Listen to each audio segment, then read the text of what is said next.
Class 9-এর কোষে দেখি 5.7 থেকে আজকে আমরা যে অঙ্কটি সলভ করতে চলেছি, আমরা 5 নাম্বার দাগের অঙ্কটি আজকে সলভ করব। আগে পড়ে নিই আমরা অঙ্কটি। আমি স্কুলের ব্ল্যাকবোর্ডে এমন একটি প্রকৃত ভগ্নাংশ লিখব যার হরটি লব অপেক্ষা 5 বেশি এবং লব ও হরের সঙ্গে যদি 3 যোগ করি তবে ভগ্নাংশটি 3/4 হবে। সহ সমীকরণ গঠন করি ও সমাধান করে প্রকৃত ভগ্নাংশটি ব্ল্যাকবোর্ডে লিখি। আচ্ছা, তাহলে আমাদেরকে প্রথমে ধরে নিতে হবে যে লিখো, ধরি বা ধরা যাক, যেটাই লিখবে।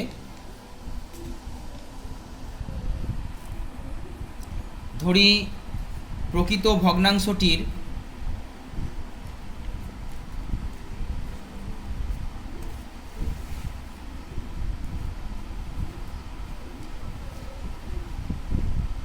লব সমান x ও হর সমান y।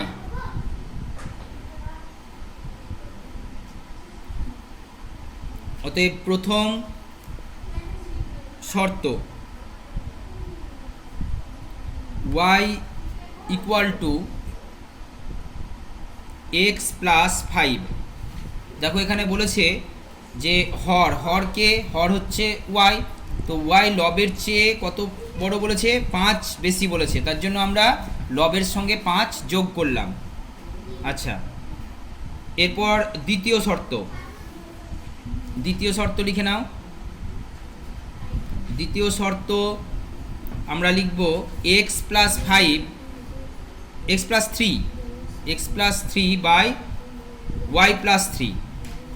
কেননা এখানে বলেছে যে লবের সঙ্গেও 3 যোগ করতে বলেছে, হরের সঙ্গেও 3 যোগ করতে বলেছে। তো লব হচ্ছে x এর সঙ্গে আমরা 3 যোগ করলাম, এবং হর হচ্ছে y, তার সঙ্গেও আমরা 3 যোগ করলাম, তাই না?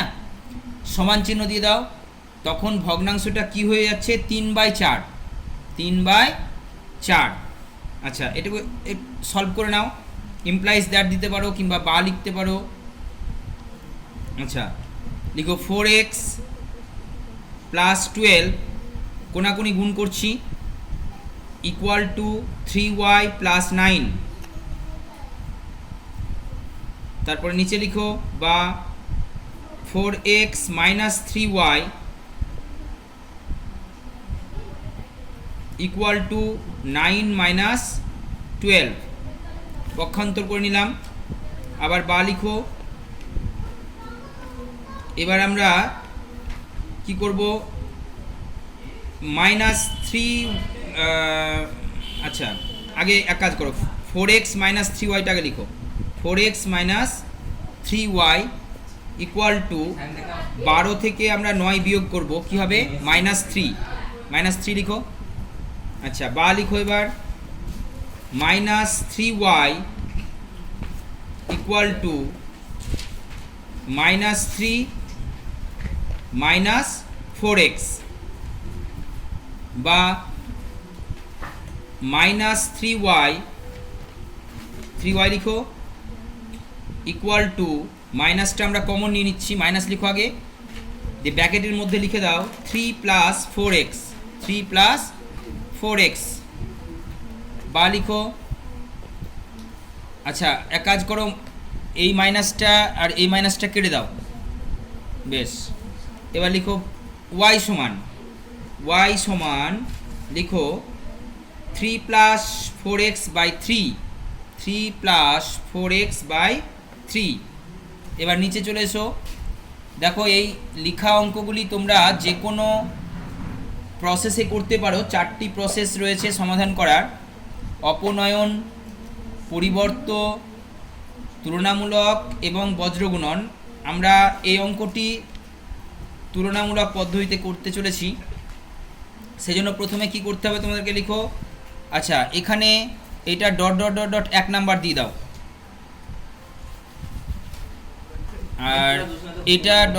দিয়ে 2 নাম্বার লিখে দাও। বেশ, এবার নিচে চলে এসো। লিখো 1 ও 2 নাম্বার সমীকরণকে তুলনা করে পাই। 1 ও 2 নাম্বার সমীকরণকে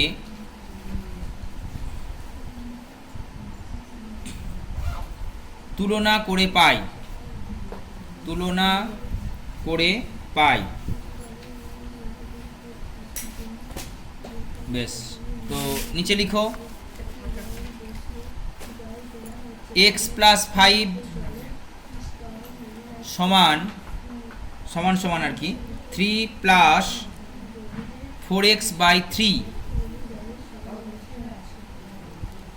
implies that বা যেটা লিখবে লিখো 3x প্লাস 15 অর্থাৎ 3 দিয়ে আমরা গুণ করে নিলাম, x প্লাস 5 কে আমরা 3 দিয়ে গুণ, এই 3 দিয়ে গুণ করে নিলাম, হয়ে গেল 3x প্লাস 15 সমান সমান লিখো 3 প্লাস 4x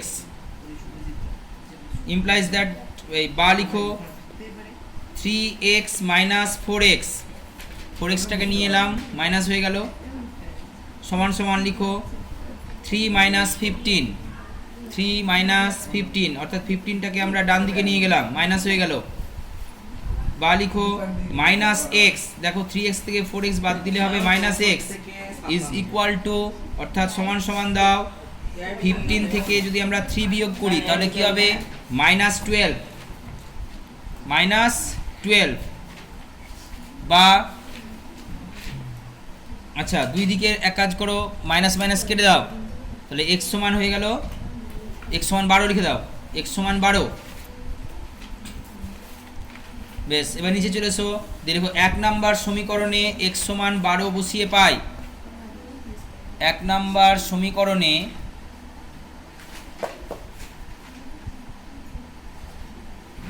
x সমান 12 বসিয়ে পাই। বেশ, 1 নাম্বার সমীকরণটা আরেকবার তোমাদেরকে দেখিয়ে দিই, দেখো এখানে রয়েছে y equal to x plus 5, তো আমরা x এর জায়গায় 12 বসিয়ে দেবো, তাহলে আমরা y এর মান পেয়ে যাব। বেশ, লিখো তাহলে y ইকুয়াল টু নিচে এখানে হয়ে যাবে y ইকুয়াল টু বললাম তো y is equal to 12 plus 5 সমান সমান সমান লিখো 17, ঠিক আছে? তাহলে y এর মান আমরা 17 পেয়ে গেলাম। অতএব এখানে লিখে দাও, অতএব প্রকৃত ভগ্নাংশটি